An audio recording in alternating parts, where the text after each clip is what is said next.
John, why don't you kick us off? Okay, well, welcome everyone to the Board of Library Trustees meeting of Tuesday, October 25th. Greg Vick, our president, is online, joining us virtually, and I will help here in the meeting room at the boardroom and the Frisbee boardroom. So if we will, let's do a call to order. Trustee Gala? In here. Trustee Meadow is absent. Trustee Rule? Here. Trustee Samari? Here. Trustee Suplet? Here. President Zip? Here on Zoom. If I could, before we move on, first of all, I apologize for not being there today. This little thing we've all heard of called COVID has decided to take residency in my body. So didn't want to do that to all of you, especially on Jen's big day. But what I'd like to do to segue to that, I would like to put a motion in that we move action item 9 and action item 10. We move it up to have it right after public comments. I'll second the motion. All in favor, say aye. Aye. Aye. Opposed, nay. Motion carries. Okay, thanks. So Greg, we did have a public comment that came in from via email to Mike. It's from a resident, Melissa Kayer, and her comments for tonight are: do not increase property taxes, decrease expenses, and decrease property taxes. Thank you.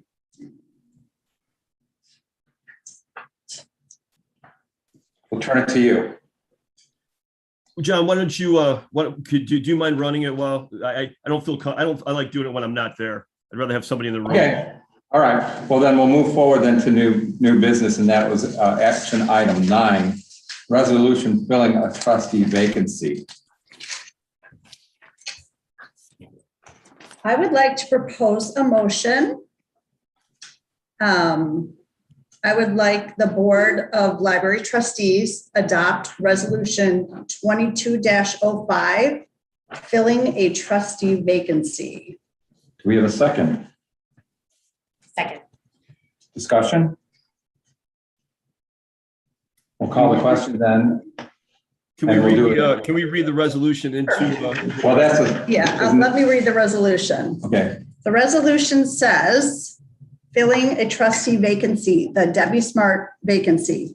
Whereas Debbie Smart was previously elected as a library trustee for a term which expires in April 2023, and whereas Smart recently retired, and whereas following a resignation, a vacancy in the office of library trustee shall be declared by the library board, and whereas the library trustees by resolution number 22-03 adopted September 20th, 2022, declared a vacancy in the office of library trustee, and whereas vacancies shall be filled by appointment of the library trustees until the next regular library election.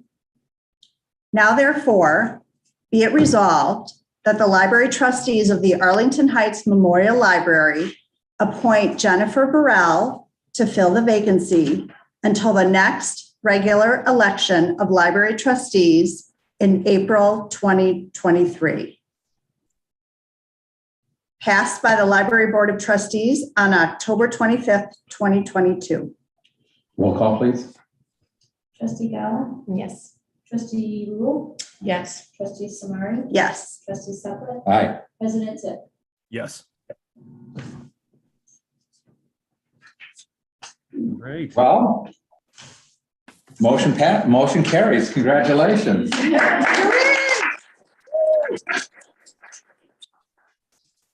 What we'd like to do now is move on to action item number 10, and that is the oath of office. So, Trustee Burrell, if you would step forward, we'll give you the oath.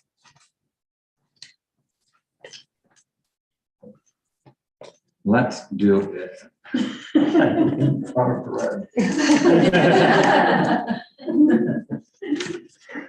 What do you think, Greg? I wanted you to be a part of this. So the official,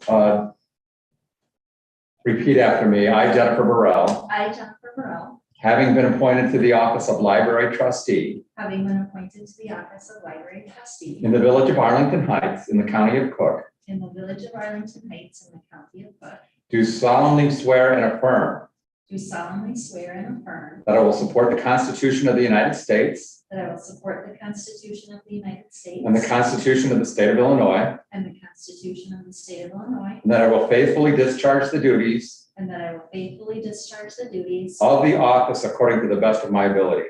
of the office according to the best of my ability. Subscribed and sworn to me Subscribed and sworn to me this 25th day of October 2022. this 25th day of October 2022. Congratulations. Thank you.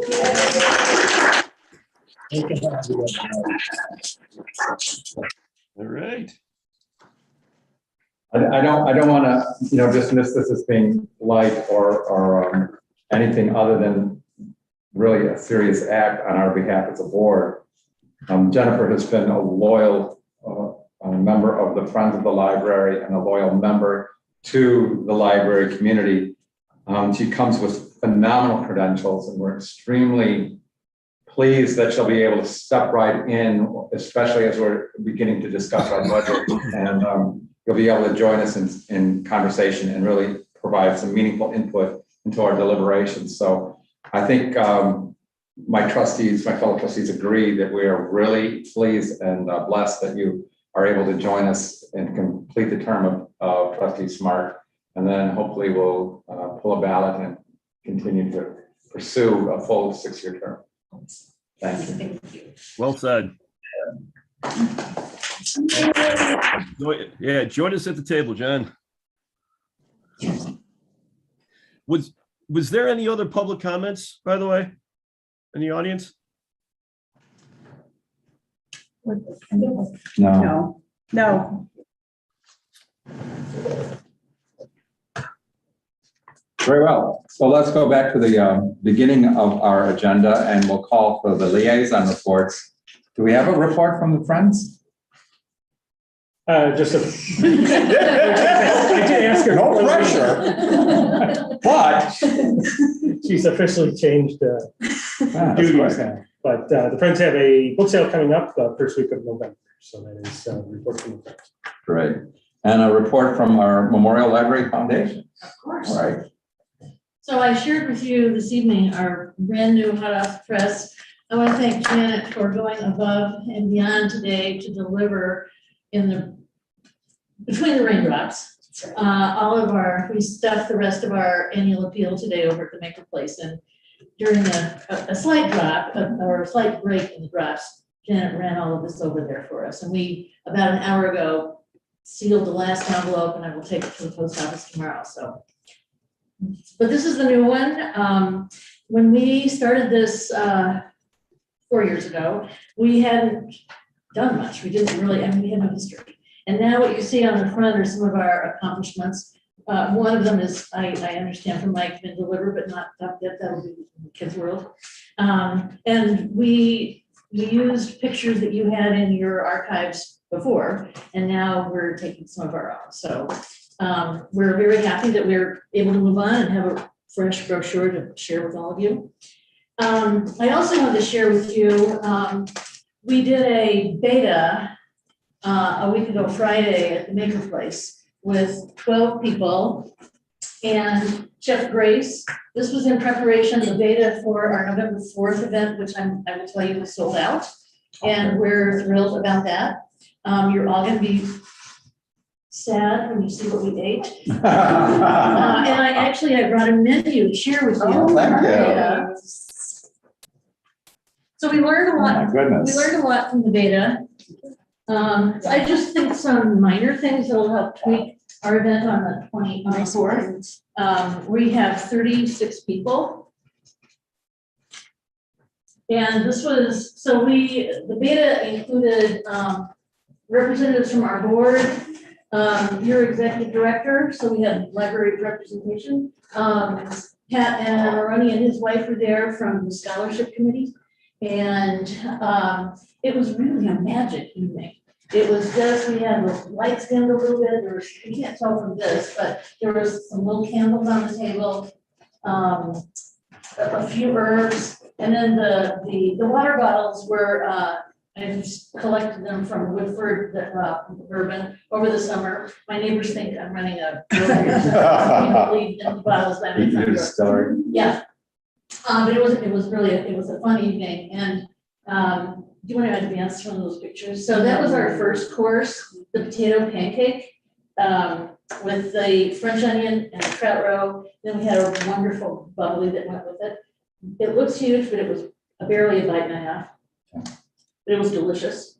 And then this was the tuna crudo that had the tomato and summer melon, cilantro, green garlic, and black lime, which I'd never heard of, but it was really fabulous. Then the third course was the bucatini, and that was a fresh noodle that she heated in water and then put it in a bowl that she had eggs and Parmesan in. So she mixed all that together, and then she did a squash crema on the top. It was so good. It was absolutely delicious. And actually that looks small, but I couldn't even eat all mine. Oh, really?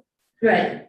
Then the next was a short rib on a corn rice grits with a peach salsa underneath the rib and with some bok choy. And again, it was more than I could eat, but it was delicious. It just melted in your mouth. It was so good, just fabulous. And then the last is her funnel cake on whipped mascarpone with strawberries. And again, each one of these were paired with a wine. She told stories about why she brought the recipes forward, why she married them with that particular wine. It was just a wonderful. Did you have a favorite course? They were all good. You can't pick a favorite. I don't think so. I mean, they were all so unique and different. Actually, I'm going to ask Mike for your overview. And did you have a favorite? It was exceptional. The food was amazing. The environment was great. And Lori and I were talking, during the dinner, how just a year and a half ago, that was not even close to being what it is now. And so to be having this fundraising event in that space, that amazing food was truly awesome. My favorite course was the short ribs, and I had no problem eating all of mine. And some of those. And he addressed mine. You don't want to wait. It has a- But all the courses were very unique. I think Mike and Jessica, who was our tech, we sat at a table together, and neither one of them had the trout roe or the raw tuna. Both of them said that if it weren't under these circumstances, they wouldn't have eaten it. But what was your opinion? Oh, they're both excellent. Both excellent. Yeah, so it was expanding my horizons. Yeah. So we're looking forward to, this was a 5-course meal. Greg, am I making you salivate? If I had any appetite right now, I'd probably. So this was a 5-course meal with 12 people. The fourth is going to be a 7-course meal with 36. Wow. So we sold out the main room, and then we sold 4 seats in the kitchen. So they're going to get the whole service going on, which should be interesting. So we're doing the event on the 4th is a kickoff for our scholarships for the trades. And that is funding our 2024 scholarships. We already have, as I've told you previously, we already have 2023 in the can, but you have to do it a year in advance so you know how many you have to offer. So we think we're starting out really well. We're looking at, I've talked with Mike and Chris and Brian. We're looking at doing some other ways of having some fundraisers in the space, maybe not quite that price point on the seats, but to get different age groups and different levels involved, introducing them to the space and what all of you do, what goes on over there, what goes on over here. Do they have any questions? Questions for Lori? I've seen a lot of social media on your promoting the scholarship, which is awesome. Have you received good community feedback? Absolutely. Yeah, I would think. Yeah, when I spoke with anybody in the community, I haven't had one negative, and this is such a good thing to do, and I don't know why somebody didn't start this before, and we just don't think about it. But we Good. had really good feedback and really good community support in promoting it. Yeah. Through all the high schools, the village, the Chamber of Commerce, all of them have just been really terrific. Can you remind me when's the deadline for So applications? it's gonna open January 1st. Okay.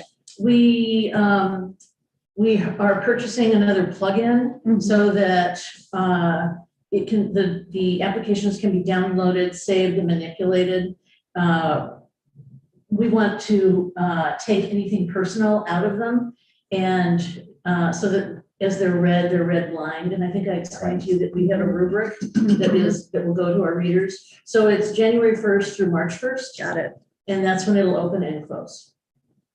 Can you Yes. remind me, is this high school students only applicate? Like, sometimes you can only be a senior in high school, or is this for anyone wanting to enter the trades? So this year is age 17 through 25. Okay. We hope in the future to expand it for those people who maybe are in a trade now, but they'd like to trade up or trade over and do something a little bit different, or maybe get a better job. But for our first year, we're gonna crawl before we walk, before we run. And we've had a lot of really great suggestions. We hope that we can incorporate them, but just like our beta, it's not that we made any mistakes, but we learned things we didn't know that we can incorporate into our bigger event. But thank you for the question. Thank you. Anybody else? It's a great program. Thank you. Congratulations. Lori, Yeah. let us just take a moment to thank you for what you've done. It's been extraordinary. And as Mike was reminiscing, it wasn't a year and a half ago where we didn't have a place where we could have held that kind of a fundraiser. And, 4 years has gone by in the blink of an eye. And in that blink of an eye, you've also expanded your portfolio of activities to include education, which is something that's really exciting for the community as well. So thank you very much for your leadership. Enjoyed it. Very well. So let's move on to our first action item, approval of the minutes of the regular board meeting of September 20, 2022. May I have a motion to approve? I would make a motion to approve the minutes of the board meeting held on Tuesday, September 20th, 2022. And a second? Second. Any discussion? Changes?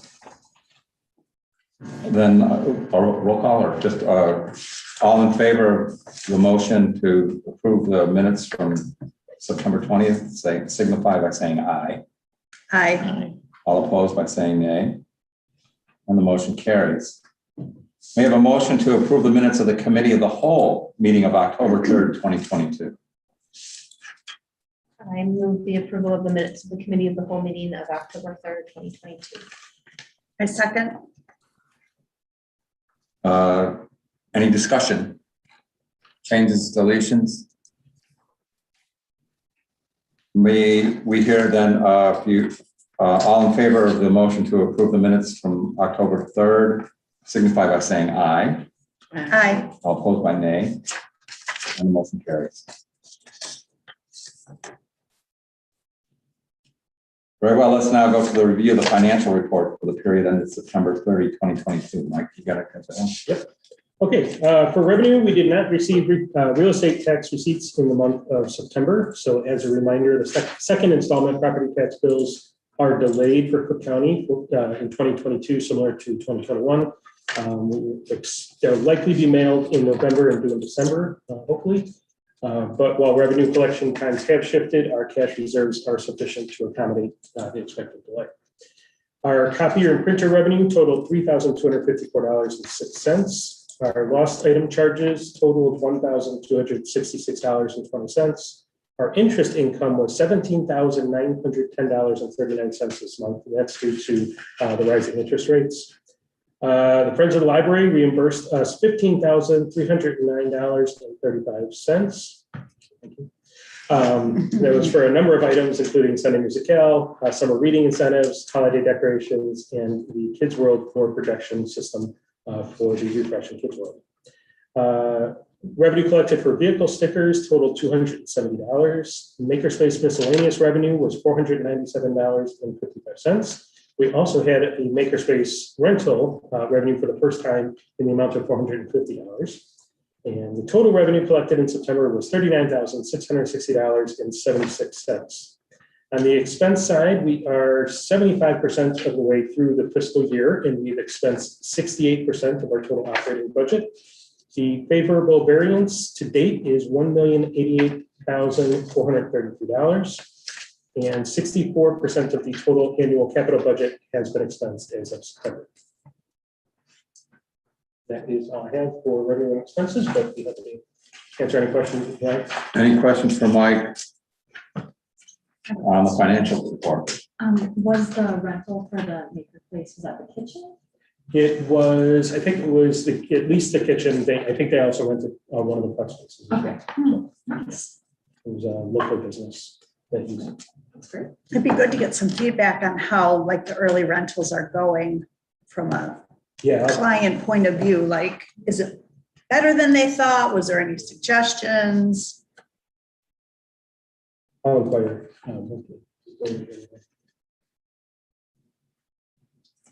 Any other questions for Mike?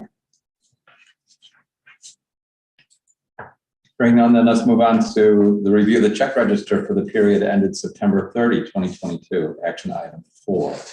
Okay, a few checks here to go over. On page 1, check 84080 to SendSource in the amount of $1,500. That's the annual renewal of our occupancy monitoring service at AHML and the Maker Place. So those are our people counters at the doors and rooms.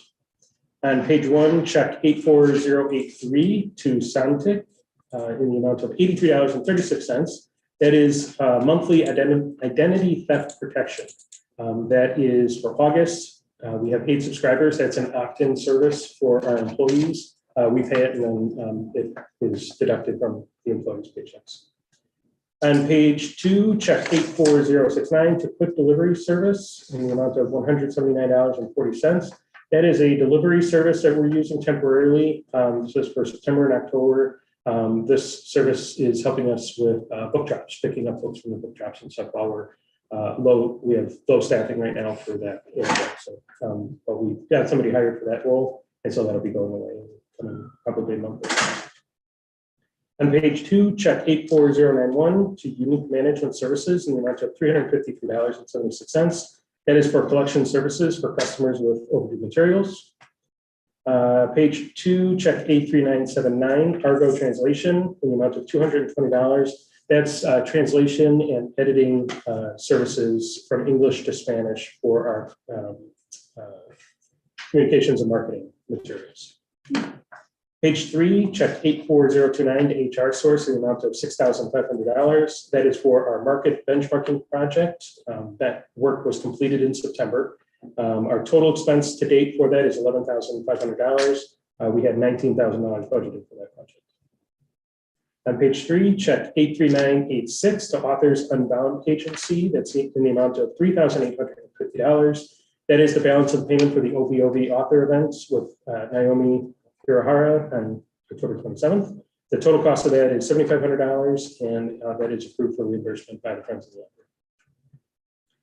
On page 3, check 83982 to AHML, which is actually American Express credit card. The amount is $1,050. That is for PDQ, annual license renewal. This is software that performs software updates for our computers and servers. So it's an automated service that sends patches and software updates to all the computers. On page 7, check 84057 to Teresa Murphy in the amount of $300. That is for a November 14th Young Artist Workshop program entitled Print Shop Pets, where tweens can make a unique portrait of a pet. Page 8, check 84017 to French Battlefields in the amount of $150. That is a program on November 11th entitled Operation Market Garden, where battlefield expert Robert Mueller will present on a significant World War II event. On page 8, check 84039 to Janway Company, the amount of $510.48. That is for library delivery service bags. So those are bags that we use in our library delivery service. We have to replace some of them periodically. On page 9, check 83982, also an American Express charge, the amount of $98.78. That was a lunch meeting to plan the 2023 Dan and Raymond events, and that was with 2 staff members and Dan and Raymond.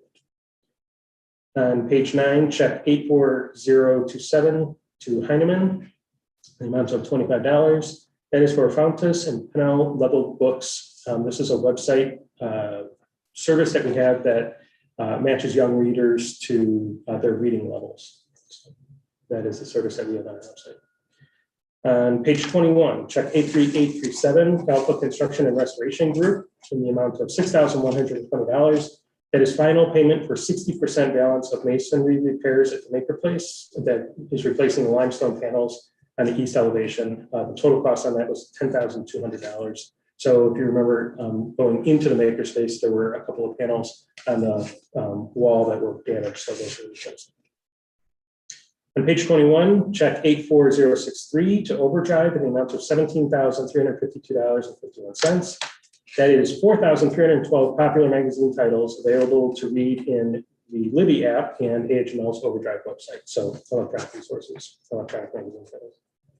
And then page 22, check 83996, the Business Solutions Group, in the amount of $7,049.78.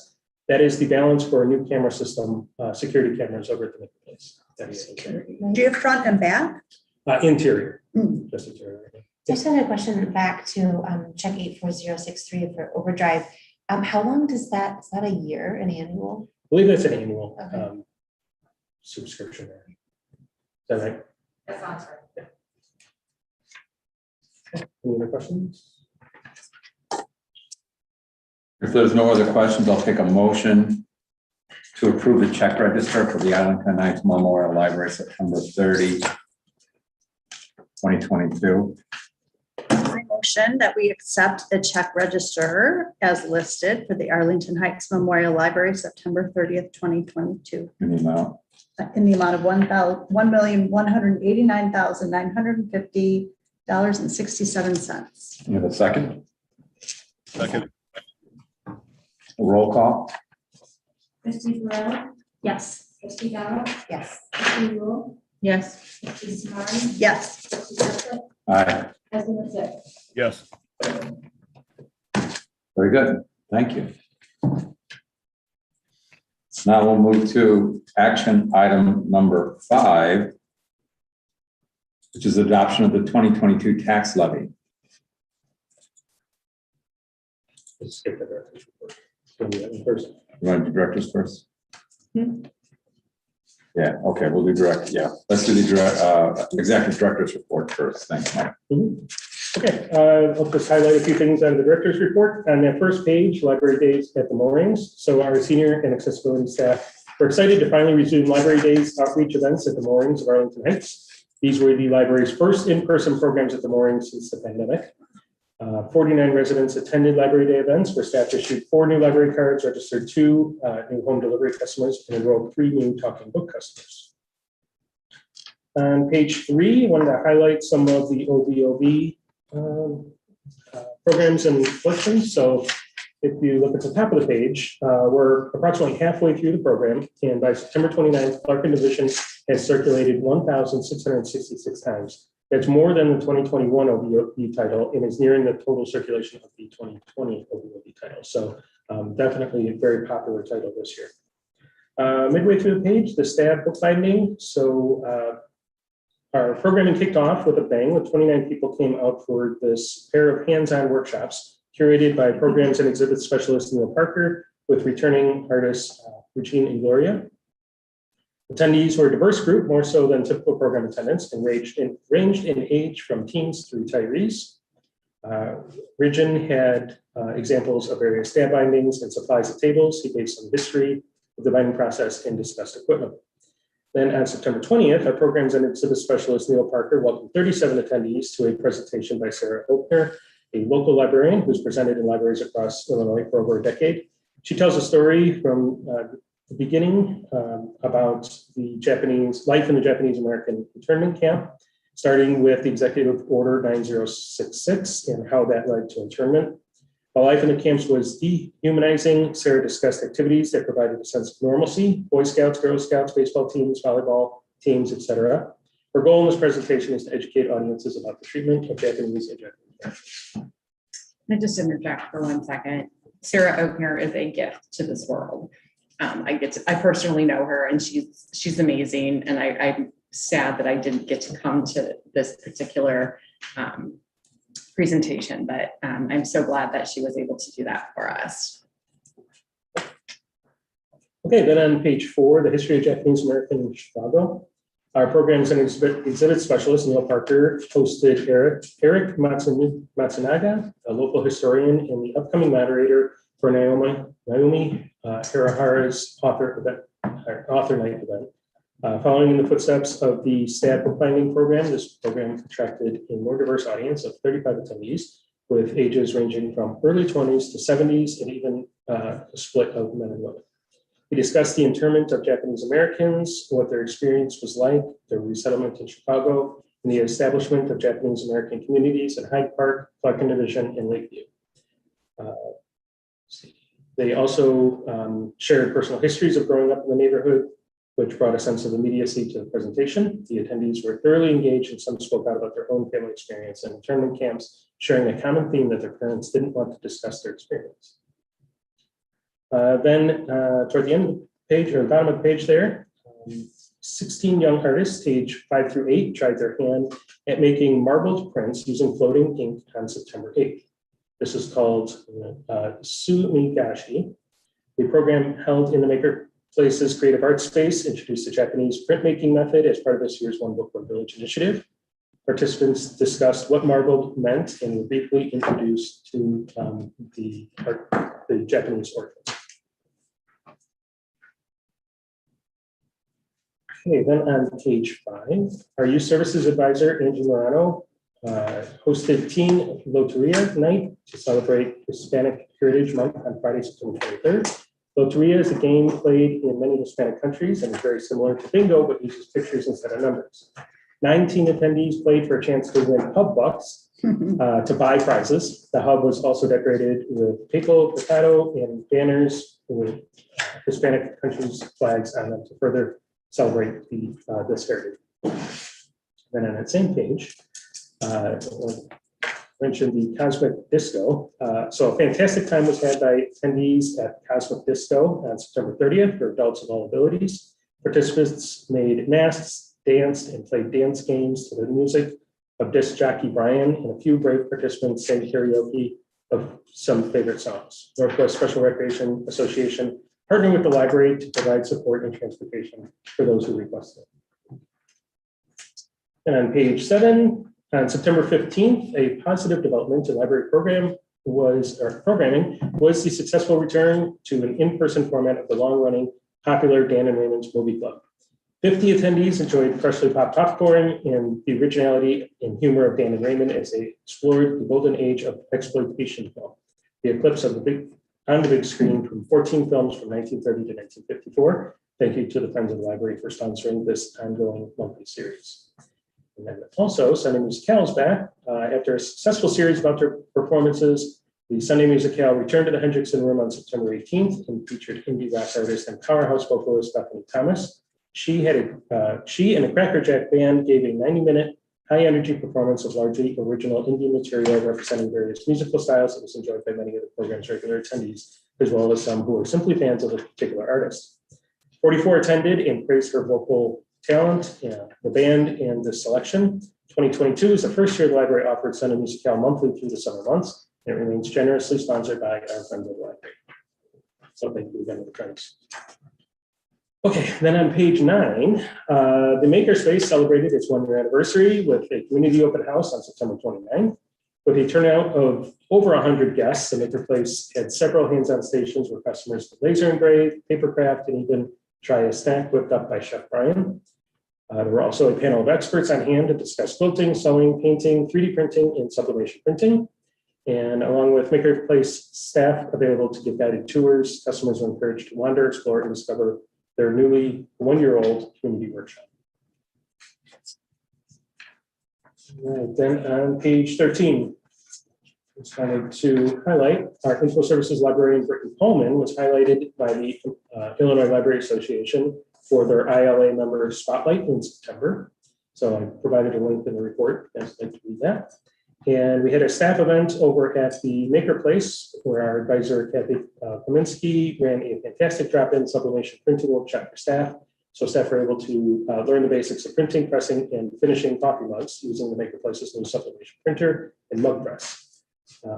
Maker Place staff welcomed over 50 library staff to the Maker Place during the event, and it gave staff an opportunity to get hands-on experience with some of the equipment. So that was all I had for the director's What's going report. on? Yeah, there is. There's a lot of good things going. Well, and I highlighted when I went through it the first time, two things that you didn't, which I just make me so proud of working with all of you at the library, that 523 kids got new library cards and 54 teacher cards. I mean, so we're really getting out in the community. I think that teacher program is terrific. That's a result of the partnerships with the schools and Right. The teacher cards. Yeah, So, and then the museum passes, I know, that we just went back to it, but already 122 passes Yeah. from, just opening it back up in August, at the end of August, really. So Yeah, I'm those are glad very people good. know about it because it saves people a lot of money and you can go some fun places. One thing I wanted to share, Mike, was I have a friend who doesn't live in Arlington Heights, but was really interested in the program with Eric Matsunaga. And wasn't able to attend in person, but was hoping it would be recorded. And just mention like for local history, things like that, if at all possible, it would be really awesome. It all depends on the presenter. Tracks and Yeah, stuff. right, Okay, exactly. okay. So some of them record, some of them can, some don't. I don't know if that one was recorded. I don't believe it was, Okay, but we do consider that for a lot of the program. okay, awesome. Yeah, I think especially for that local history stuff, Mhm. that would be great. Yes. So a couple things, I'm going to the dashboard and circulation is down year over year. And library visits are up year over year. What are we experiencing? Yeah, so actually, if you look at program attendance, also down. So people are using the library differently than they were a year ago in that they're coming in for use of study tables, conference rooms are very busy. So things other than just picking up their books or going to programs, they're coming here for the things that they were staying away for during Oh, COVID. okay, and right. after COVID. So yeah, that's where you see those numbers. right. And then you mentioned, and I saw that you're hiring. And I'm curious as to whether the vacancies that you're trying to fill is having an effect on any of the programs or services that you're providing. No, I don't think so. We have, our bookmobile, we do have the bookmobile driver posted right now. That one is the one that probably has the largest impact as far as, because it's such a small department, we have utilized that delivery service temporarily. And our staff have picked up immensely, just filling in hours and stuff like that. That one's tough because you have to have the CDL to drive the bus. And so it's split between the two drivers, but we've not missed a stop or any block parties or school visits or any of that stuff. So, and that goes throughout the library, staff just pick up when they need to, but that's probably the position that we're, kind of feeling one of the bigger. Yeah. Well, Feeling that. Pressure. That's if you have that license, there's a lot of really good jobs out there. Right. If you want to be a driver. Right. So Yeah, there's a lot of competition. there's a lot of competition, I would think. If I, Oh, sorry, go ahead, Barry. no, if I could, kind of based off of John's first question here, because noticing all these numbers too. I think one of the things that's really telling that how people are using is that our copier fees. I think we're up 50% already year to date over where we were, what we budgeted for. So that's a sign that how people are coming back and using. But one of the things in the dashboard, and forgive me if this is seemingly minor, but for the month, the bookmobile visits were up 43%, where they've been down over a year. Did we have National Night Out during this month, or was there something like that we think was put into it? We had the Downtown Fest. We had Harmony Fest. There were a number of big ones that hit that month. So that probably is contributing to that. Okay, but also things like on page 2 of your report, where you're saying you had the District 214 Women's and Child Center visit, it had the bookmobile there. It's great seeing that. That is such a great, it's such a great thing. I remember when my kids were in school and they would see the bookmobile go by and how much they would notice that. So it's just great when we see it out in the community like that. Yeah, they've been out quite a bit. They've been doing a lot of. They were at the farmers market. Yep, they've been at the farmers market. They've been at block parties. They've been at school visits, story times.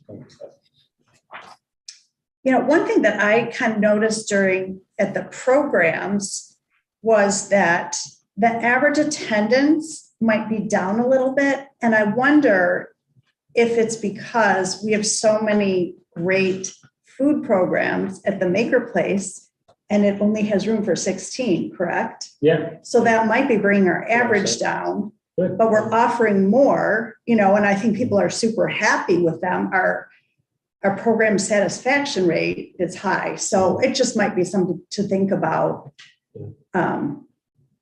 It's hard to average it all because goodness, one book, one village, that'll be a huge number. But just all those food culinary programs that are full is 16. Yeah, right. Yeah, looking at the main library number, we're up 21%. Mm-hmm. Yeah, it's a lot. So that's just pretty substantial. We saw the same thing pretty much last month, where we're seeing those numbers of people coming into the main library going up, but program attendance and circulation are remaining, fluctuating a little bit, but we're not seeing a of change. But that gets back to the point you made that people are using the library for reasons that they were prior to COVID and are now getting back into it. So, yeah. Dana, did you want to speak to any other open positions that have had an impact on service or? I think they're minor, really, because I think we're doing a good job of maintaining services. I just think in regards to your comments about what's happening, I just think people are looking for a lot of connections. I know it's not put in the data, but we have so many anecdotes about all the people, all the things that are happening, like those smaller classes, to your point, Amy, but they're really connecting and building Right. bonds and, forming many communities. And Tell the story about the knitting lady. This is a bad retelling of the story, but what happened in the Maker Lab is, or through Chris Kruger, who's running the Maker Lab. He talked about this woman who had come in from England, who had no real friends here, was in one of the mid-rises and didn't have a lot of social activities, but ended up coming to one of our knitting programs or sewing programs and found a community of knitters and now has a place to start from. I was really grateful because she had really no outlet for socialization after that. So those are the things that don't get put in these, and Mike does a good job of kind of balancing out the report for the executive report, but yeah, it doesn't get into the data. So those things are the heartwarming things that are coming in right now. We're hearing a lot. That was great. I attended the ILA convention, as did Sarah and John and lots of staff members. And one of the sessions I went to talked about how numbers are important, John, but also the stories and connections and anecdotal research is really important too. And they were even using like iPhones to kind of see what was going on and then talk about it later. So I know we do look at the numbers and we should, and we want to, but I think sometimes, I don't know, the presentation was very good and it brought that point home. And I also wanted to say that I loved seeing so many staffers at ILA, and I was lucky enough to see Alice Son and Brittany Coleman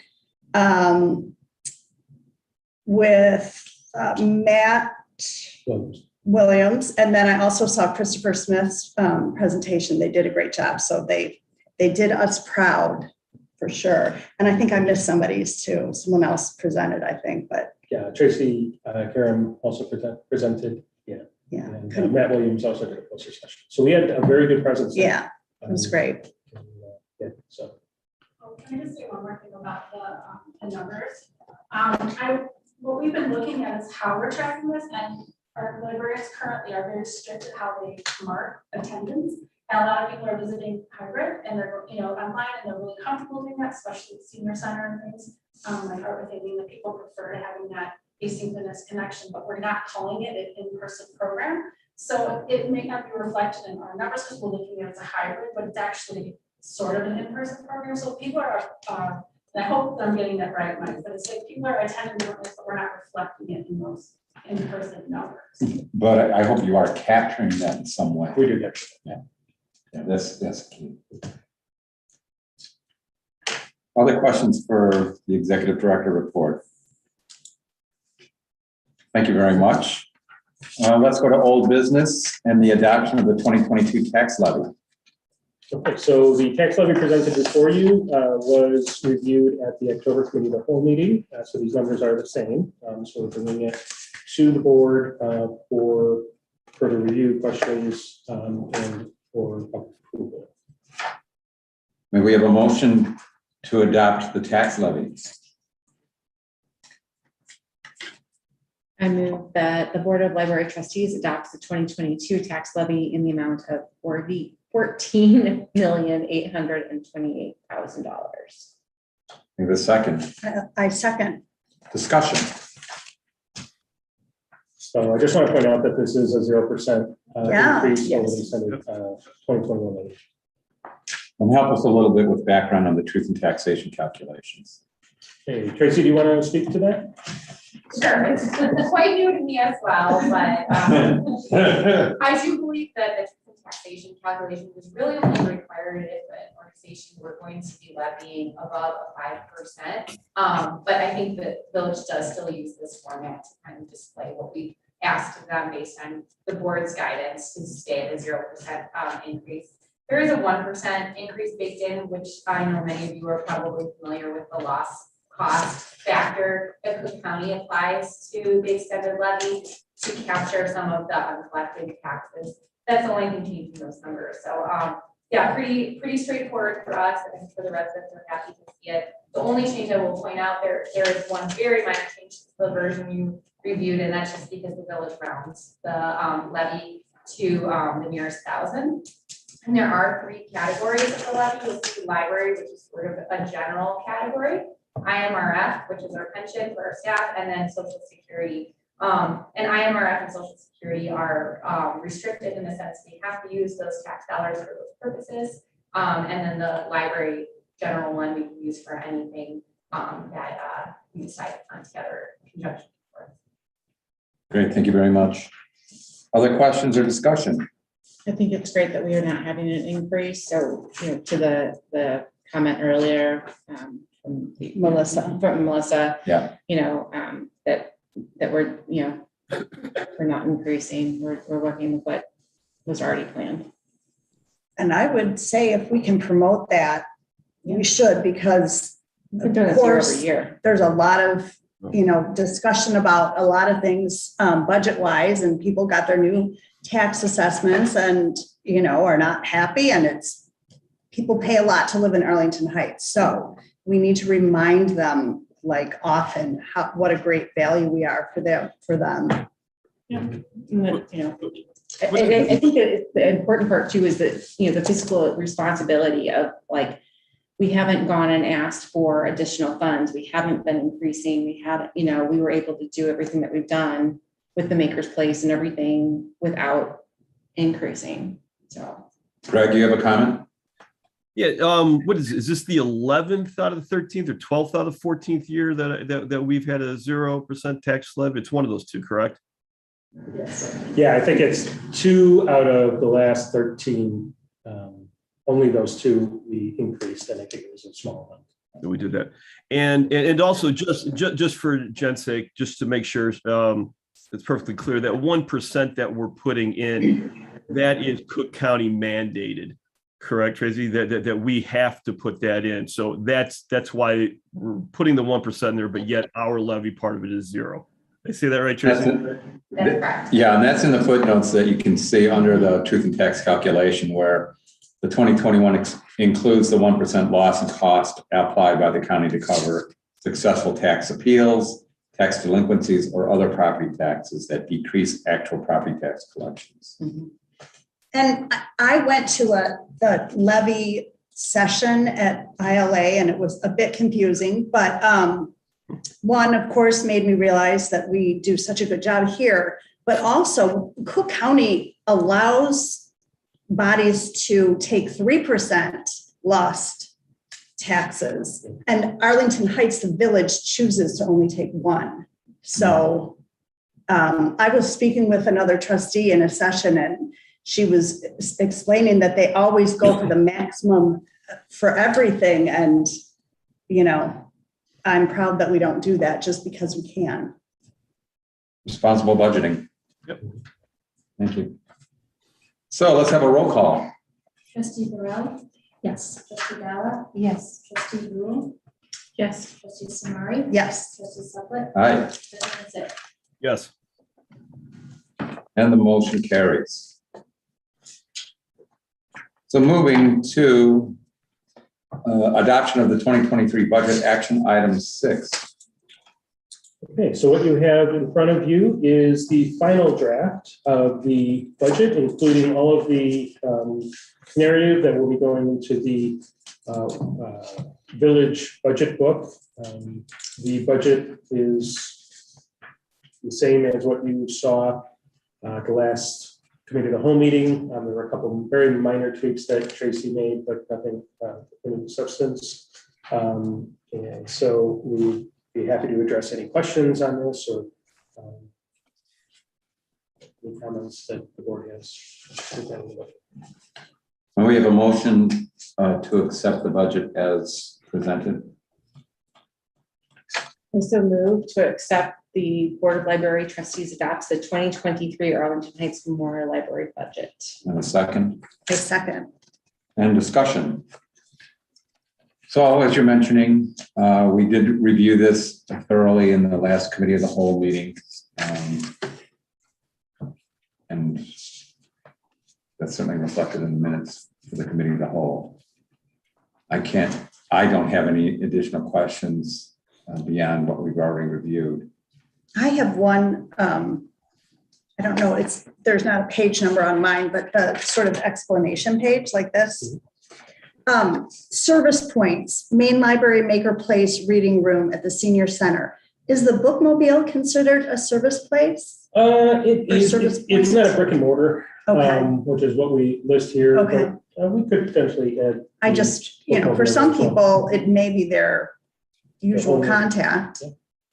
And that same page, I mean, it's so little, but I really did read this carefully. The second bullet point where it starts, the Board of Library Trustees regularly meets twice monthly. I think there's an S missing where it says board meetings. Just a little typo there. Yep. Mm-hmm. That was it. You are correct. Doing the course Isn't it funny corrections. how our brain works and just fills it in? I know. Yeah. Questions or discussion? I just want to thank Greg, Mike, and Tracy for breakneck speed getting me caught up with the budget. So, Yeah, there's a lot of lingo. yeah. You don't want to try and stump the experts? Not this year. All right, may we have a roll call, please? Trustee Burrell? Yes. Trustee Bala? Yes. Trustee Rule? Yes. Trustee Samari? Yes. Trustee Suplet? Aye. President Sick? Yes. And the motion carries. So let us move forward then to the project update on the Kids World Refresh. Hey, I would invite Andy Dogan to join us to discuss kind of where we're at with the project and some of the things that have come out of the last meeting and things that we discussed. So I'm just going to bring this PowerPoint up here. Right, good evening, everybody. Thanks for having me. Apologize for being in job site attire today. I did a capital needs assessment at ITASC Community Library this morning on the worst possible day in a while to do so, but rewarding work nonetheless. So thanks for having me tonight. As most of you know, I wasn't able to be at last month's meeting due to a personal conflict. Carrie Cotero was here. At that time, we were getting ready to wrap up documents, get things out to bid, and I understood the board had several questions about modifying the scope of the project, particularly around the entrance doors that might go in. So we've literally gone back to the drawing board or the computer, as it were, and developed a scope of work for what those would look like, where they would go, identify the costs associated with that, so you have a sense of where the project will be tracking with those additions. So without further ado, so we're really just looking at what does the project mean right now if we add those components in, that it is a larger project that's done in 2023. So just to start out with the doors themselves. So I'll just start the discussion here. There's actually a couple of animations in this slide. The doors themselves would be all glass with aluminum rails at the top and the bottom, and then a larger aluminum piece that carries the housing and has the motors and other equipment within there. So it affords a nice degree of transparency that when those doors open, it will create at least a 6 foot wide opening. So everything that can come through the loading dock through those double doors are able to still come through there. And it's actually required by code.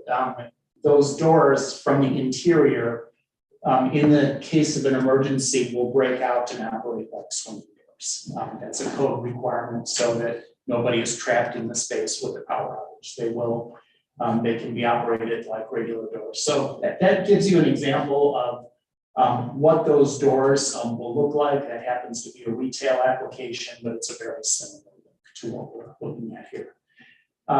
In terms of where they go, we've also put a plan together, just showing you in a plan view where we're proposing to actually place the doors. We know there's been a lot of discussion about are they set back into the department? Are they right at the front? Will having them too close to the entrance cause people who are just coming up the stairs going up the stairs to trigger false alarms and such?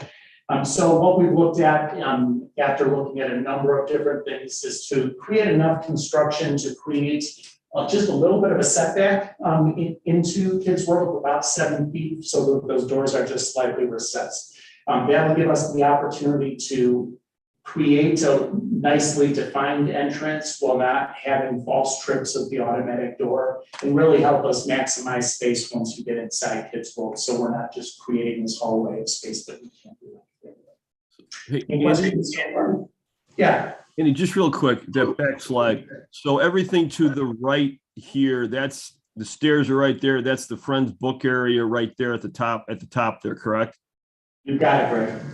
Okay. And then everything to the right is the adult and the stairs, the public area library. Everything to the left is Kids World.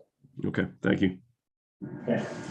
And so what do these doors look like? We go to the next slide, to the next one after this. So we wanted to just put together a very, very preliminary image of what it means to have these doors here and what it means to build out construction and have this all recessed. Now, we would want to do a lot more than just put in drywall and have a uninteresting and white painted entrance, but this gives you a sense of how the doors would be set back from that point in plan. And the goal would be to work with staff and with Mary and her team to develop graphics and elements around this entrance that really speak to the rest of the branding and the graphics that we've been putting together with Kids World. So we'd expect to see some lighting, we'd expect to see some graphics and some other fun elements as part of this. But just in terms of what that door is going to look like, what you see as you go through there all the way to the back of the department, This is just, it's the sort of late 80s computer view of what our program is spit out. So does that make sense to everybody? So do I understand that, so we haven't sent out any bids? We haven't. Go ahead, Andy.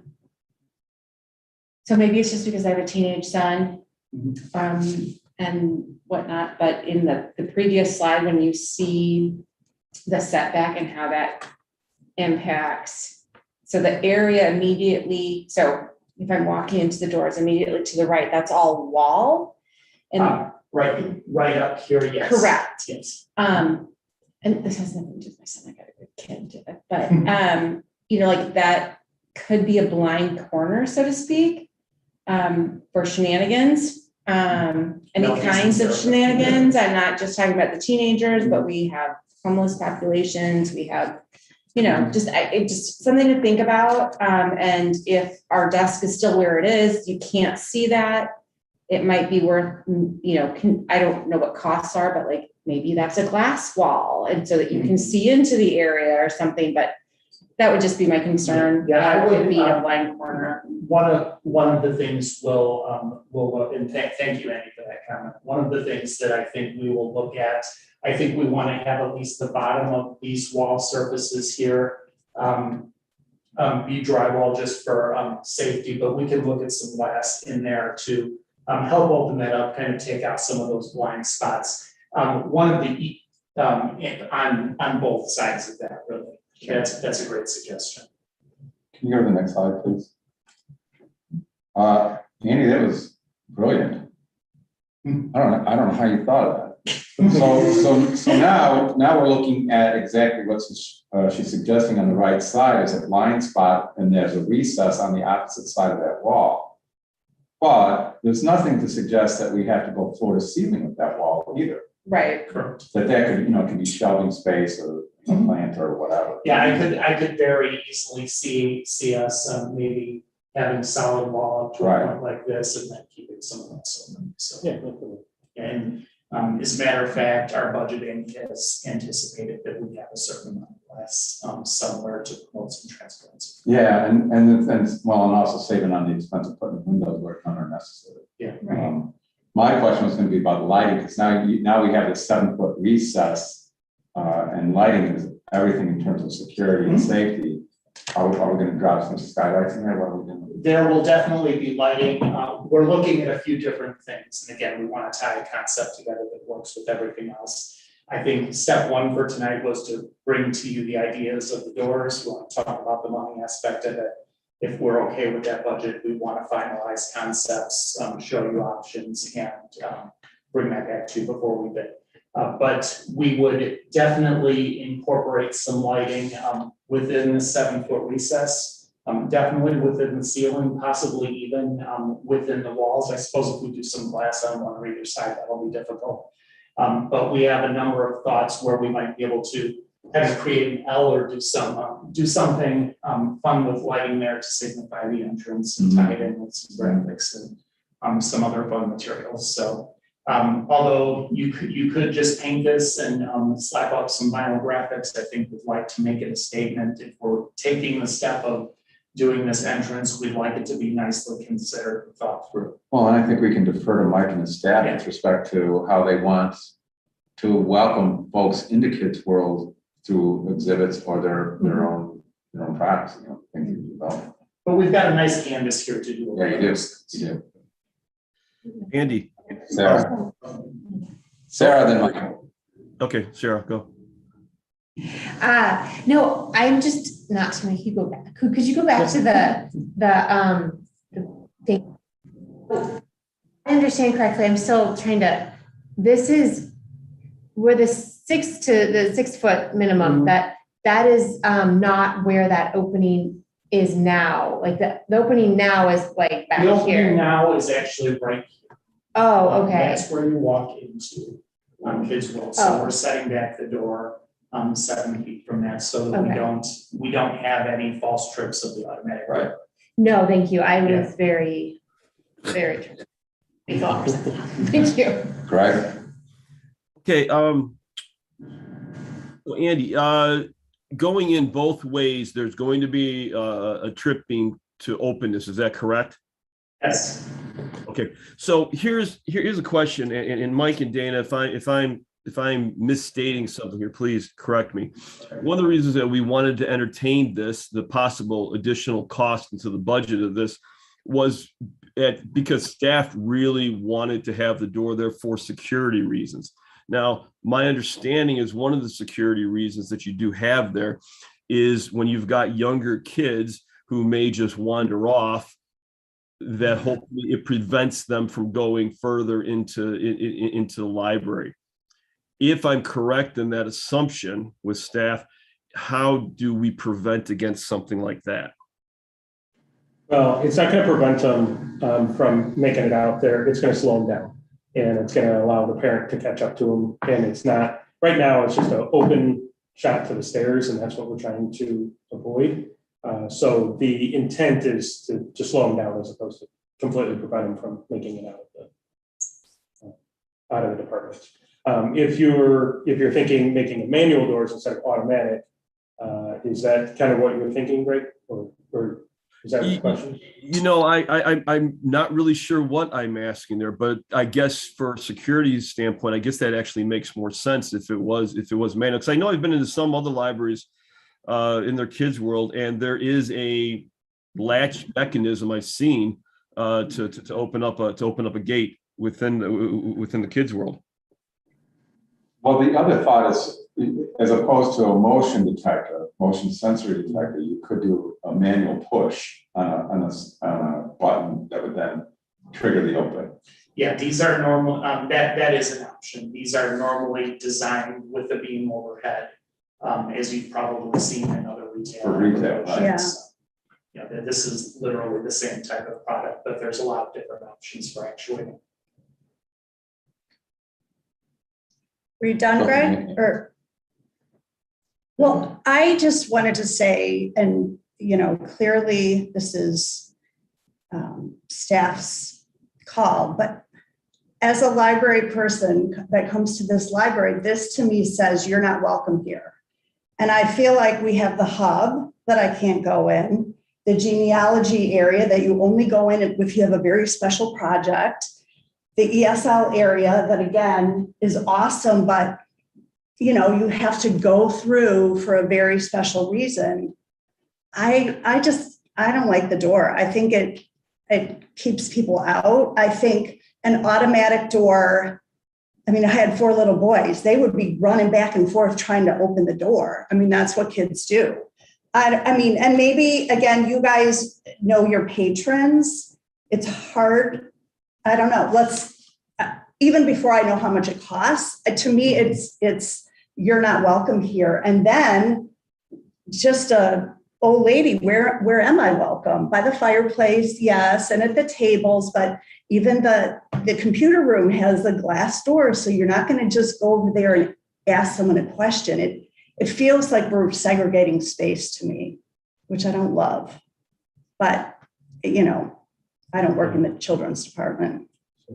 So that's why we went with the all glass design. Andy was very intentional about the doors that he selected to be all glass, no frames around the doors. It's supposed to feel very open. And even if you look at, and Andy, I don't want to say you're there, so please stop me.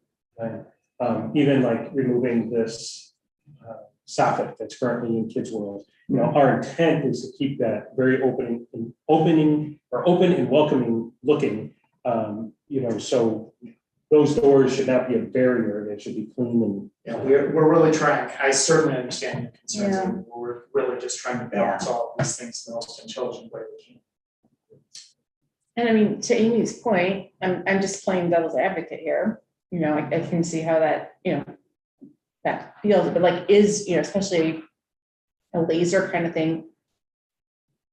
A lot of times, even in my own business, I have done something and purposely, whether it was physically put something somewhere or a policy or whatever to solve a different problem. And then in hindsight, it's like, wow, I could have done that way, way differently. And so you know, is the problem that children are getting out of kids club and falling down the stairs? Like, how often is that really actually a problem? Or maybe that's not the problem. I don't know. I'm just trying to like, what is the, like, So what are we the, creating a solution for a problem that doesn't exist? thank you. The problem does exist. The problem does exist. So what is the problem exactly? It's kids going, running from one side, toward the stairs, and then either going up the stairs or going down the stairs. Playing the elevator. So this is a problem that staff have identified, and this is how they feel would be the best way to address it. And like I said, we realize it's not going to prevent them from going out, and automatic doors are automatic doors that are going to open up. But at least it'll slow them down. And actually, if they're going back and forth and playing by the doors, it's safer and better than them going up and down the stairs. Well, I wonder if they're going to hit the door running fast, though. They're going to hit it with their head, and then we're going to have a bunch of kids with bumps on their head. We did talk about that as Yeah. well. Yeah, I think, there's always the possibility for these things. I can personally attest that my 1908 house, my son said, "Hey mom, watch me." And he went like this, and he literally ran through the front glass door and down the stairs and broke my glass door. So kids can do it. Yeah, it's surprising. I told staff a story, and I don't want to get too off subject here, but we changed the entrance doors of the Nichols Library in Naperville as part of a renovation about 6 years ago. And it actually used to be sliding doors, and you would walk in the center, and we changed them to 2 pairs of swinging doors. And then, so the center of it was no longer a door. So yes, there were people who ended up walking into the glass. Their solution was a temporary sign right in front of the glass that said, "This is not a door." I think there's a really delicate balance here. One of the things that we talked about as we examined this project is the potential for is there some sort of film or graphics on part of the glass, like especially down low, so people know that there's something there, but there's still a line of sight for the adults and the staff in there. So can we apply something to the glass down here that's kind of translucent that maybe ties into this overall branding theme that we have? That's something we could certainly consider. All of these doors are usually required or highly suggested to have some sort of marking, as you've probably seen as you've gone into other stores that says, "Hey, there's a big automatic door here." So, that's I would say probably very important when we go in with this solution. So there will be, there certainly will be some things to help attenuate that, but is it going to 100% stop that possibility that you mentioned?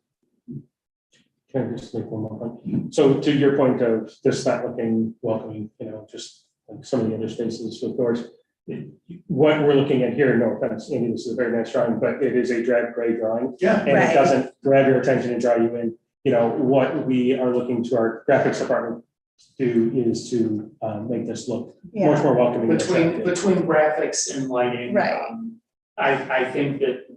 I think this image doesn't do it justice. It shows you how the door would be set back, and then we would have glass and you would see through it. I completely understand that. Personally, I just think it's unwelcoming instead of welcoming, and that's really my issue. But I'm just one opinion. Well, You're right, like the computer, I never really thought about it. They are sort of intimidating. Like, can I go in there? Am I not The supposed to go in computer there? area, the genealogy area, the ESL I'll go area. into the hub with my name tag on, and I still get this thing guy. Yeah. So, but I think, go ahead, Greg. No, if I could, I think Amy, you make a very valid point here. I think Mike, you make a valid point also. And Andy, once we wind up getting the graphics and what the lighting is going to look like, I think it's going to look different. It's going to look better. You go into a lot of libraries now, and you walk in, and it's kind of like you're being greeted at the front desk, and then you have to go into rooms. All the rooms are segregated. It doesn't have that nice big open area like how we have. So I think our library is designed a little bit differently. But I do agree with you though, Amy, that I don't want us to start having these individual silos that are unwelcoming to everybody or to certain people. So I think, yeah, going forward, it's going to be good to see what it's going to look like, what's going to look like here before this gets developed. Well, thank you very much. Any other discussion, I Jan? do have one other question. So to Amy's point about the kids just kind of running back and forth, like, is there some sort of mechanism with the sensor where if, you know, either it's a kid is running back and forth or if, you know, someone's going out and in at the same time where it's not gonna like, I don't know how to describe it, it's not gonna like glitch, like try to open and then close and like. There's, what I can say is they, these systems are all programmed. They have some logic to them. In general, they are programmed to, when in doubt, open the door because that is safer for people to get out. The beams that sense motion are always adjustable because that's an issue anywhere. How close do you want people to the door to become, or when it opens?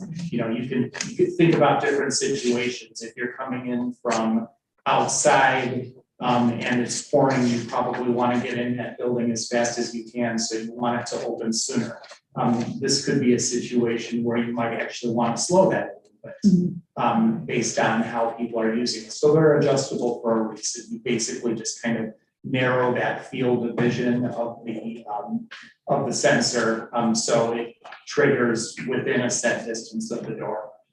So that is adjustable. I hope that answers your question. Yeah, and so that would be adjustable by someone on our facility staff. Yeah, my guess is the way we would write the specifications, and we've done automatic doors in other facilities as well, is part of the startup and of operations is to train the staff on that operation and adjustment and set it the way you want it before this opens to the public.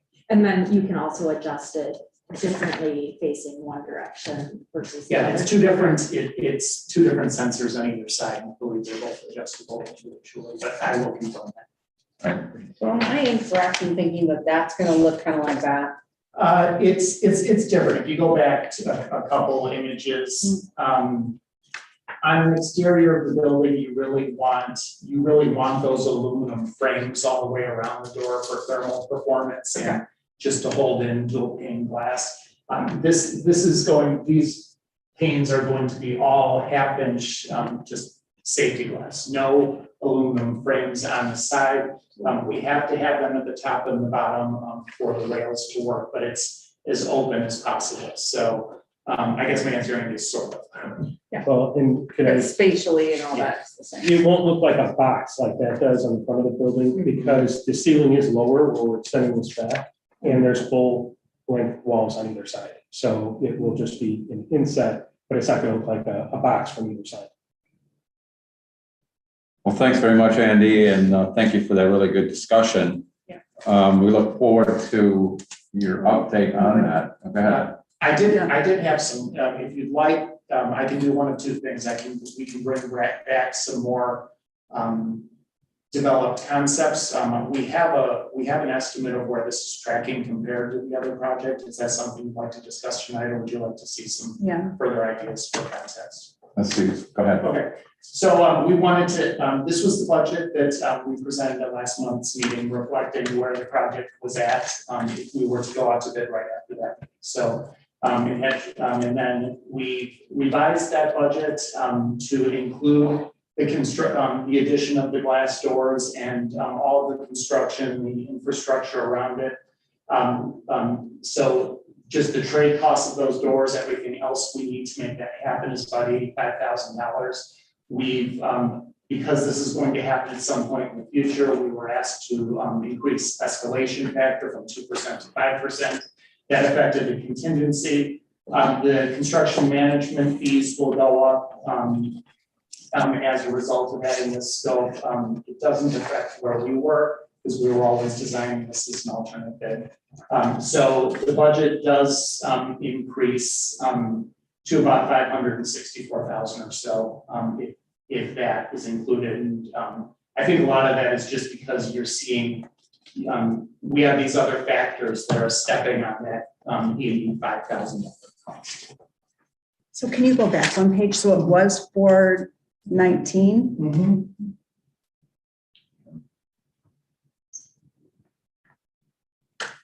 The other thing I would say, having said that, going to the revised budget, one of the reasons that we have been looking at shifting the schedule of this project, that 564 does not include a grant from the state library that we're able to get for accessibility.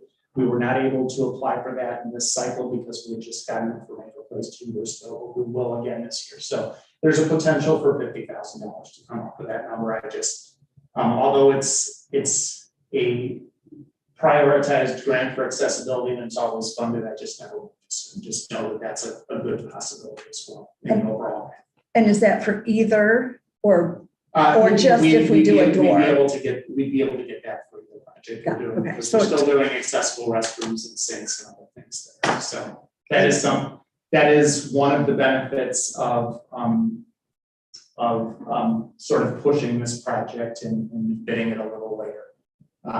To really be a fair comparison, the previous slide, because either way we're going to bid this at the same time now. I probably should have changed that escalation from 2 to 5% but as you can probably see, that's not a gigantic amount of money. So when we were looking at the budget for next year, there was a phase 2 for Kids World. So when was it 200? That was it in the 200s, right, yeah.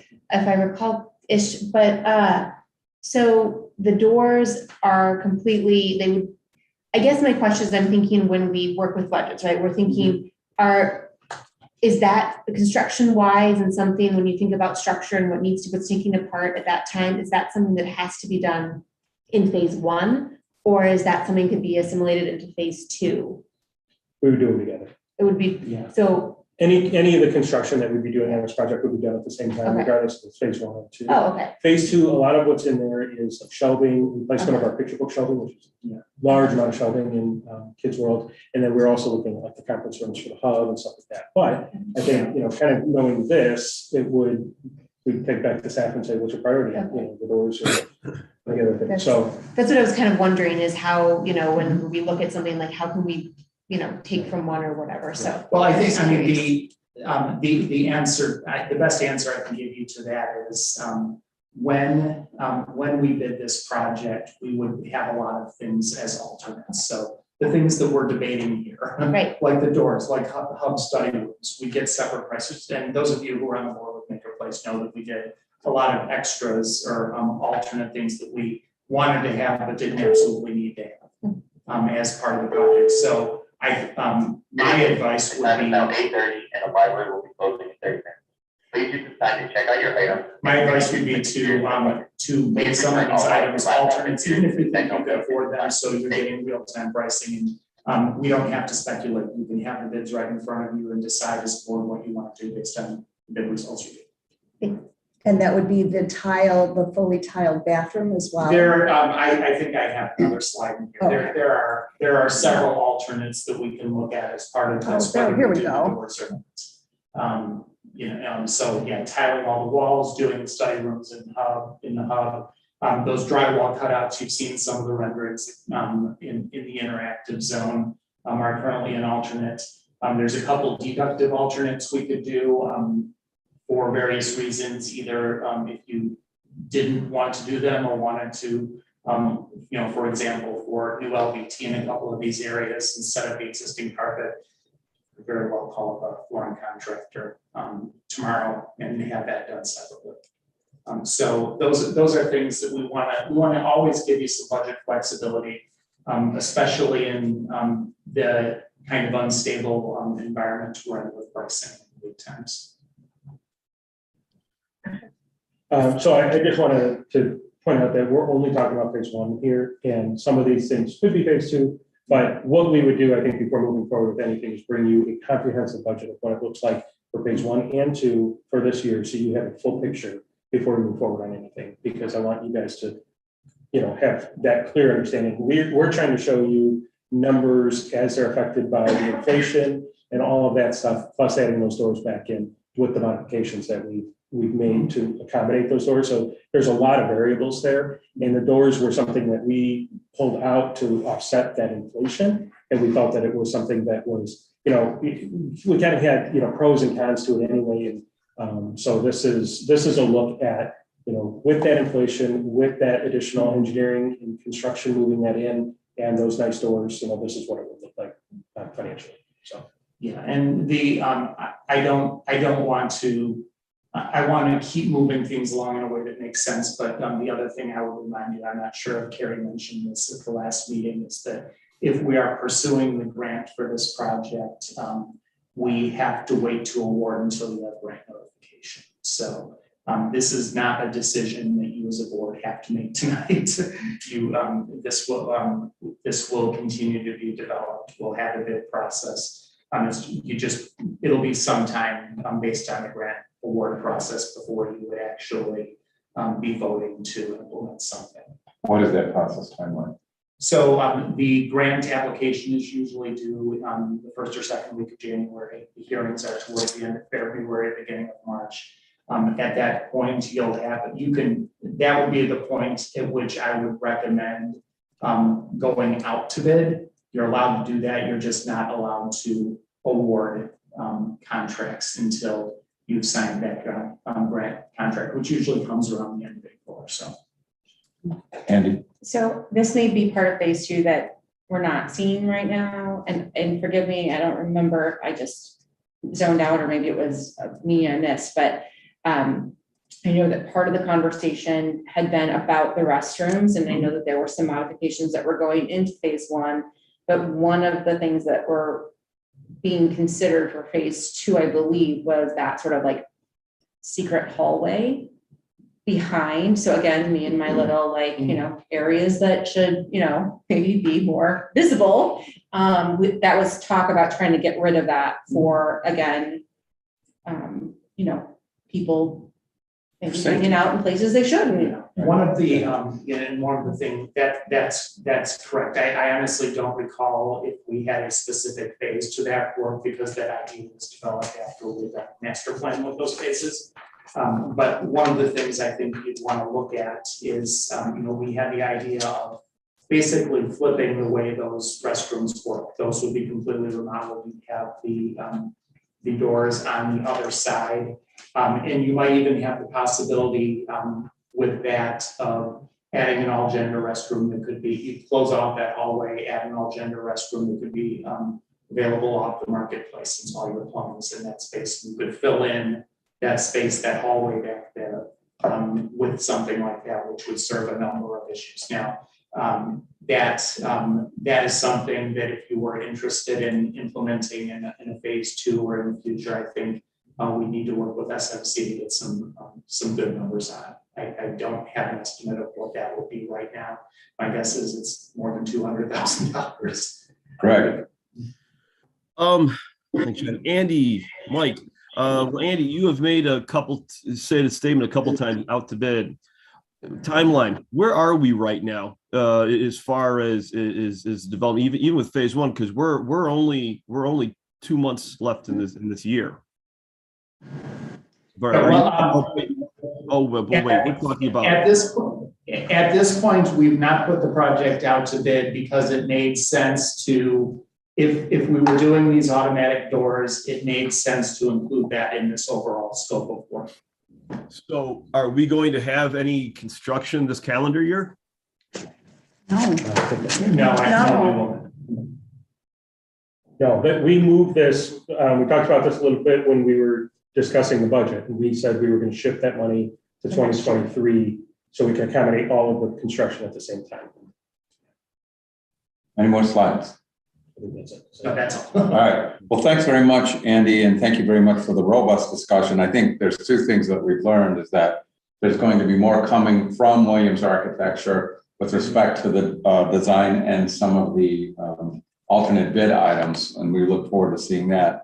And then we're also looking at a timeline that's at least 4 to 5 months out.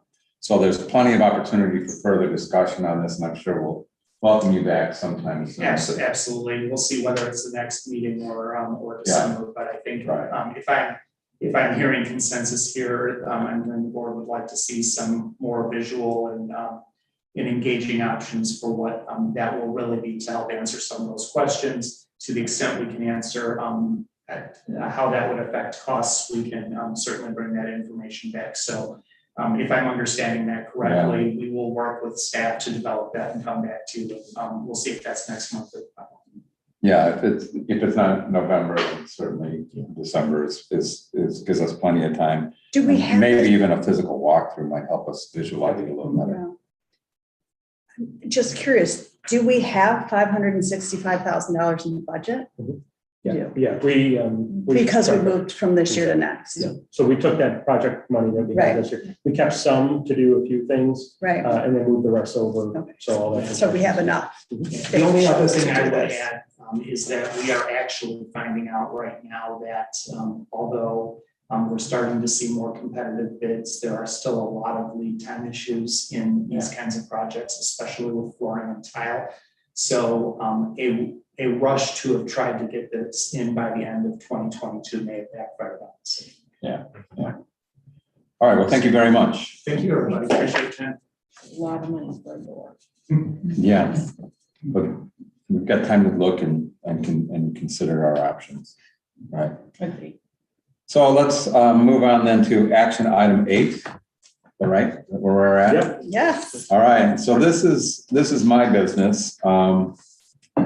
So it was in October 22nd, or excuse me, September 22nd meeting, I made the motion, which was carried, to fly the Native American flag for Native American Heritage Month on November 2022. And then upon doing further research, our policy requires that the flag be recognized by the U.S. federal government or the state of Illinois, or through state or proclamation or other official communication that's flown the flag. In this case, the flag of the American Indian movement, while it is widely recognized, is not consistent with our policy for 7.007. So I feel that I'm in a position where I have to make a motion to move that we stay consistent with our policy and only fly those flags which are recognized or caused through state or proclamation or other communication by the United States or the state of Illinois. And then make that motion and then second and discuss where we are with that. Okay, so I will move that in accordance with policy 7.007, use of flags on library property, we will not fly the flag of the American Indian movement because it is not recognized by the United States federal government or the state of Illinois through statute or proclamation. My second. Discussion. All in favor, say aye. Aye. Opposed? Thank you. Then I want to make a second motion, and that is a motion to recognize Native American Heritage Month through the form of a resolution. And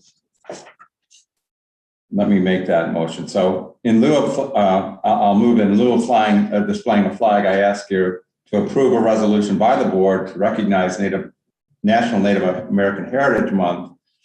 And then I'll read the resolution. To recognize National Native American Heritage Month on November 2022. Whereas the month of November, through executive order of the President of the United States, is recognized as National Native American Heritage Month. And whereas the Arlington Heights Memorial Library is built on the ancestral home of the Anishinaabe people of the Council of Three Fires, the Ojibwe, Dawa, and Potawatomi tribes. And whereas the library honors the sacrifices of our veterans in November, including the more than 1,000 Anishinaabe veterans of the Ojibwe, Ottawa, and Potawatomi tribes. And whereas the library's vision and values includes the board's belief in diversity and exclusion, that as we cultivate an inclusive atmosphere, celebrate our diversity, and create an environment for open exchange of differing ideas and points of view.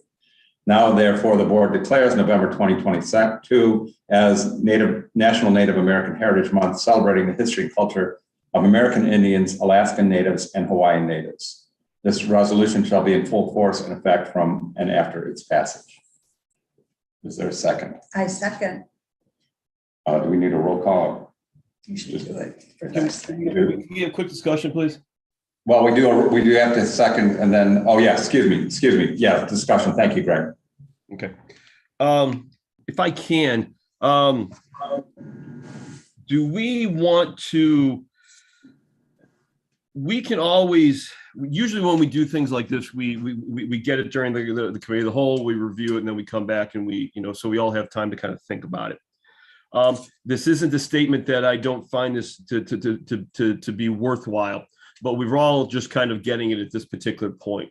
If we came back on the November, I don't know, what is that, 7th meeting, I think, we can make that a special meeting so we can vote on it at that point and we can still initiate this for that particular month. Only thing I'm saying is just maybe it might not be a bad idea for us to take the time, just so we're all thinking about it and we're all kind of have an idea where our heads are wrapped around this before we just go ahead and vote on it with really seeing it for the first time. Well, we have a motion and a second, so we will have a vote. And now we're having a discussion, and if your choice is to vote against it, then that's certainly an option. I think that go ahead. Well, we can always table a motion. You don't necessarily have to vote on it. I would just like us to take a little bit of a step back and just make sure that we're completely vetting in our own minds. Because I know last time we had some who were a little unsteady, about it, and which was proper. I do think that we should probably take a step back before we move forward.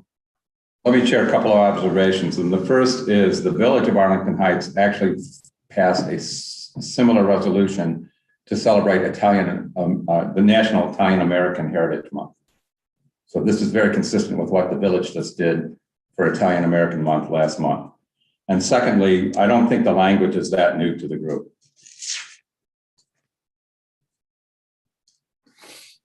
Other discussion. May I have where would this resolution be? Where do we post our resolutions?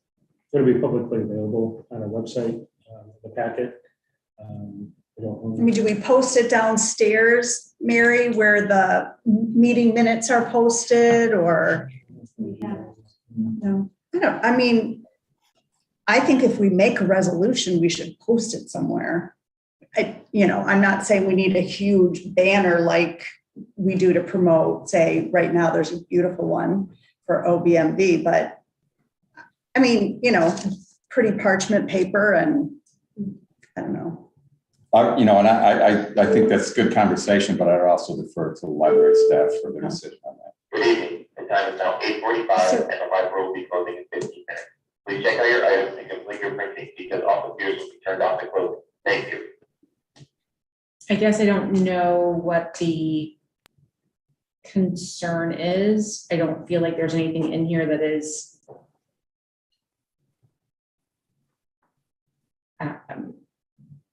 flag raising, I guess. I'm not seeing anything in the language that is, and maybe I'm missing something, but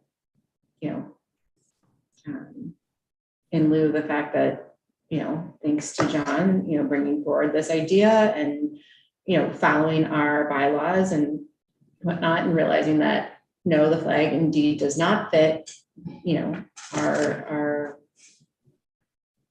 sorry, words are hard right now. Our rule, our flag our rule, yeah. I think that this is a great alternative. So, I'm happy to discuss. I just don't know what I have no problem with this, I guess is what I'll say. Jen. Yeah, just for my knowledge, so the resolution isn't binding or anything, there's, okay.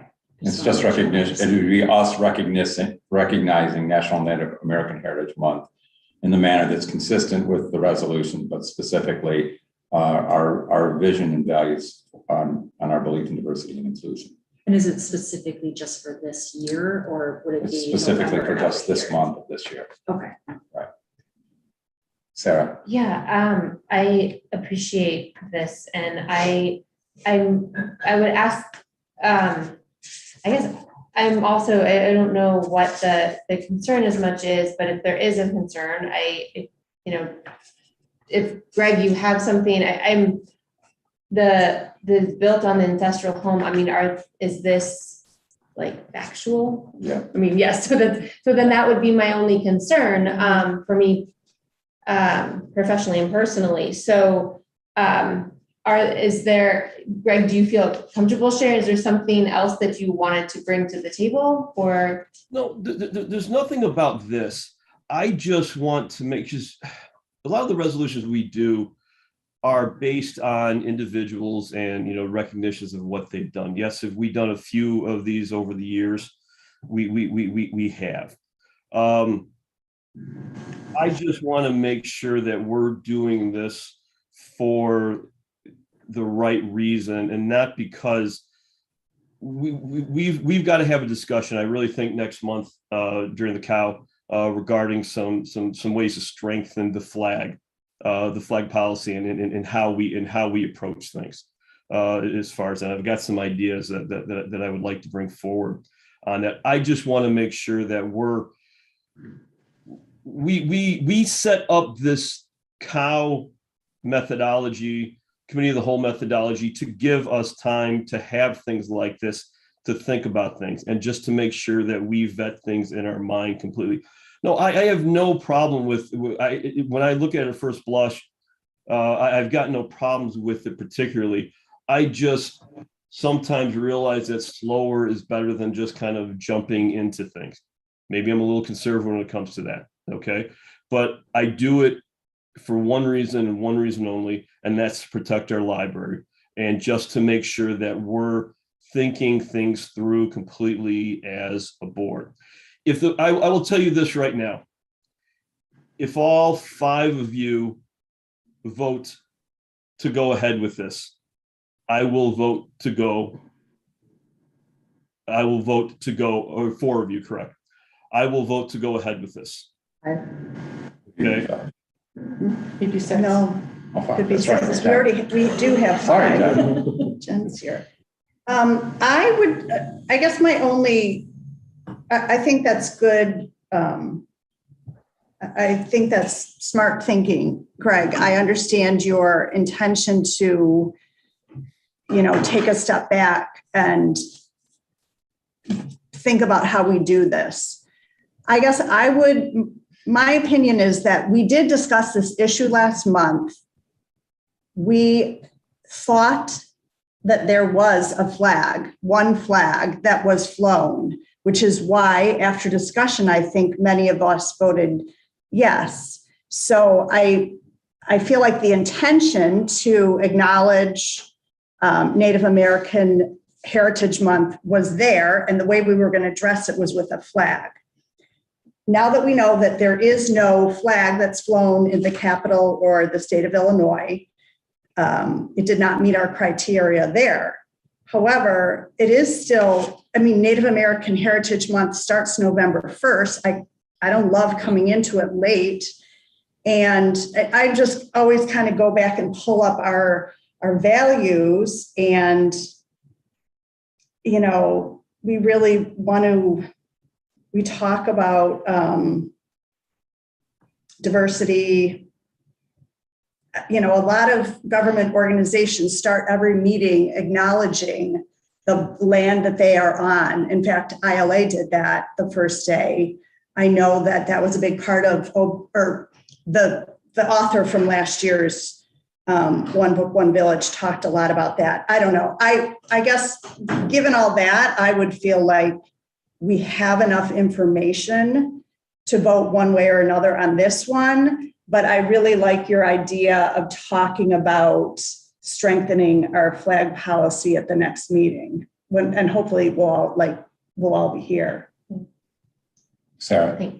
I hear your concerns, Greg, and it's something that I shared at that meeting, is that with the the speed of movement. But that was, for me, that was because we were on new grounds, that our flag policy was relatively innovative. And so that's where I would tend to be a little more conservative and proceed with caution and really take that a little more slowly. Resolutions have been done in the village, and I feel that it is, again, when we talk about legality, and I feel like as far as staff safety, I'm not a staff member, but I look at this and I don't see, and that's not one of my primary concerns for this. With the flag situation, yes. So I see it as two different situations, one in which was a completely new initiative that we really want to, dot our I's and cross our T's. And this one, it looks like to me that those I's have been dotted. It has been done before. It is this is not setting a new situation. So again, I guess that's where I would just want to state in my opinion of how they differ and where I would feel more comfortable with this because of I see it as different situations. If I can, I'm sorry, Andy, do you want to go? No, Greg, then Andy. Okay. And this may be the 600-pound gorilla that's on my shoulders or on my back right now that I've been thinking. One of the ways that we strengthened the flag policy was we set up a mechanism to decide on how we were going to do that, okay? And how we were going to decide which flags we were going to. Right now, we do not have a resolution policy. We do not, this does not fall within that guise of how we do this and how we make those decisions. Now, we can have that as part of our discussion if we want to include that into that flag and resolution policy. But right now, we don't have anything. And one of the reasons why we did that, why we strengthened that, and why we made that initial change to it was because we wanted to have control over how these got decided, what flags were going to be flown, because we did not want to, we can't afford to have every potential area for a resolution or for a flag in that case be brought forward. So we had to put some controls on how we're doing that. Right now, we're venturing into somewhere where we have absolutely no controls on how what resolutions we're going to put in or we're going to consider. Andy?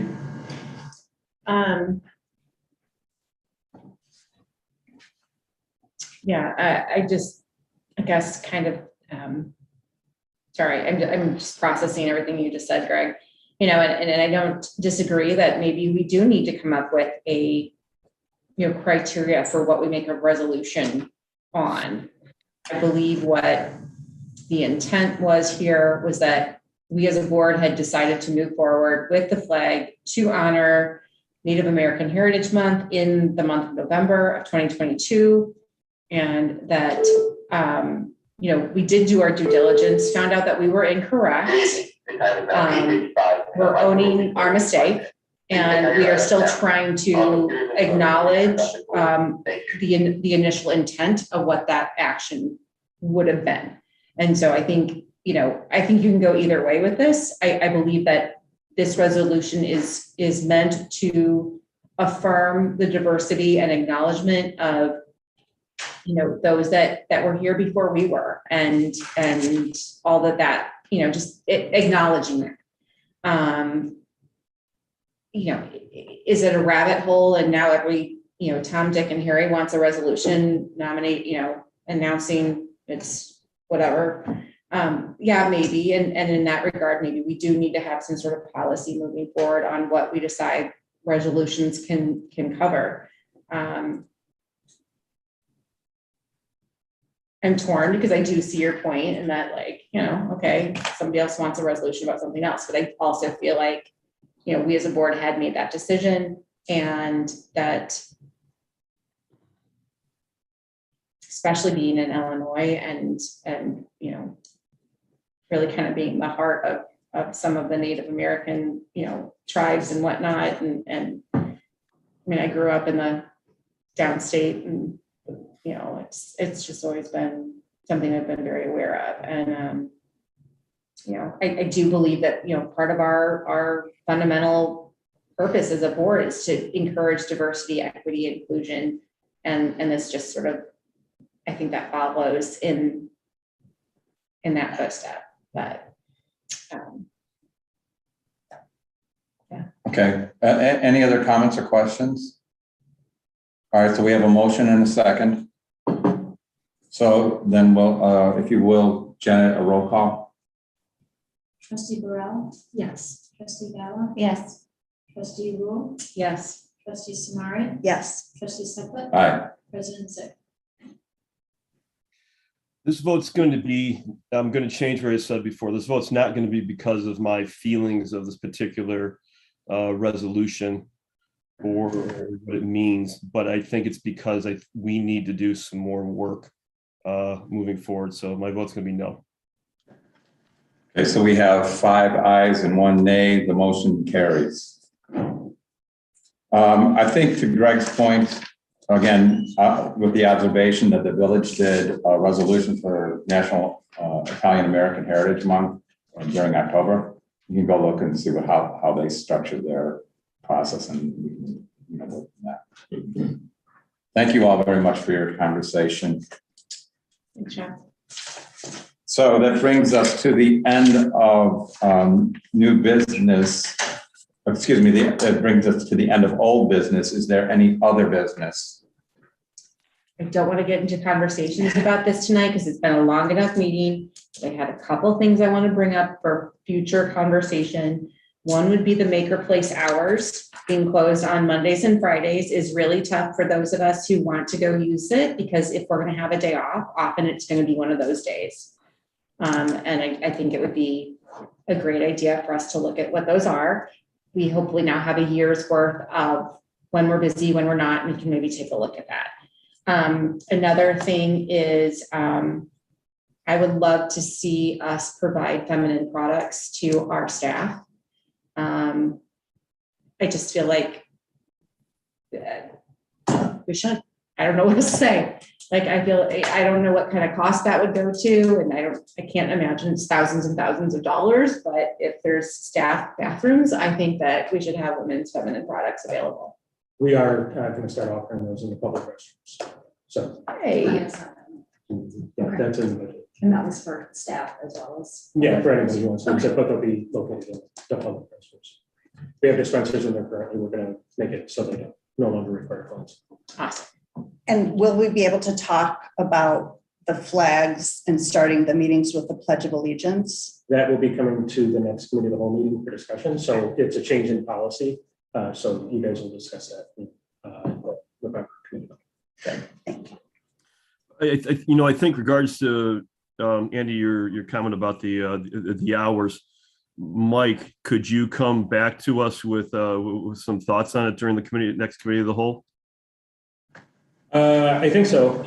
I'll ask staff to do some evaluation on the hours and usage, and come back. If I can do it before the next committee, I will. But that only gives. Well, you can implement it at any point. I mean, this is an operations decision, but I think that we want to have a conversation. Oh, we can definitely have a conversation. I just don't know how much data I'll be able to pull together in a report. And we'll have, once we start getting information from the community based on the surveys, I would think that's going to be on there. Yeah, But yeah. Any other business? Just want to welcome Jen. Yeah. Welcome. Welcome. May I have a motion to adjourn? I move that we adjourn the meeting of the Board of Library Trustees for Tuesday, October 25th, 2022. Second. All in favor, say aye. Aye. Opposed, nay. Motion carries. We adjourn. Thank you, everyone. Thanks, everybody. Thank you, Greg. Greg, feel better. Thanks.